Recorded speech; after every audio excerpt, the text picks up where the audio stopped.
श्रीमद् भागवत की कथा श्लोक 11 से 23 तक कुछ इस प्रकार है।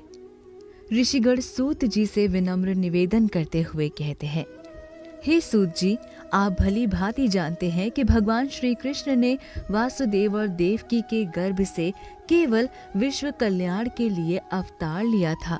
हम उनके दिव्य अवतार और लीलाओं को सुनना चाहते हैं, क्योंकि भगवान का अवतरण जीवों के दुख दूर करने और आध्यात्मिक उन्नति के लिए होता है।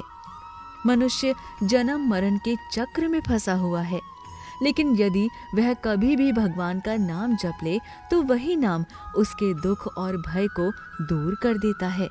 भय भी भगवान से डरता है।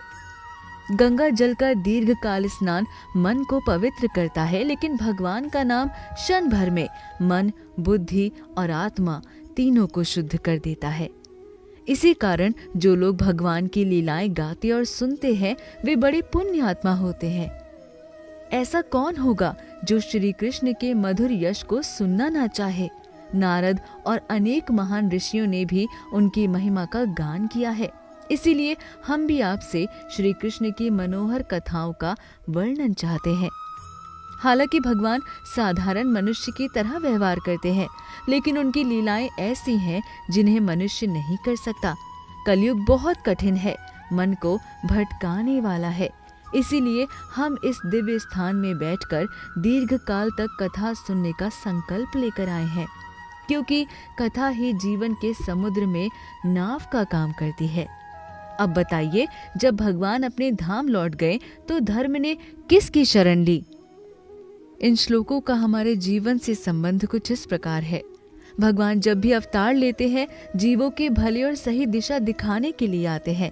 भगवान का नाम मन को तुरंत शांति और शक्ति देता है।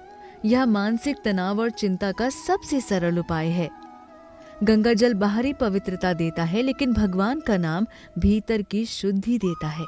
जब मन कठिनाइयों से घिर जाए तब भगवान का स्मरण हृदय को सहारा देता है। सत्संग, कथा और भक्ति मन को स्थिर, शांत और सकारात्मक बनाते हैं। श्री कृष्ण हमें सिखाते हैं, महान बनकर भी विनम्र और सहज रहना चाहिए। कलयुग में कथा ही जीवन की नाव है, जो हमें भ्रम, दुख और दिशाहीनता से पार करवाती है। जब कोई मार्गदर्शक न दिखे तब शास्त्र ज्ञान और भगवान का स्मरण ही सही ज्योति बनता है।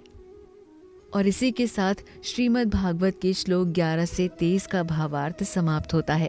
अगर आपको ये वीडियो अच्छा लगे तो इसे लाइक और शेयर ज़रूर करिएगा, और अगर आगे आपको और श्लोकों के अर्थ सुनने हैं तो मेरे चैनल को सब्सक्राइब करिएगा।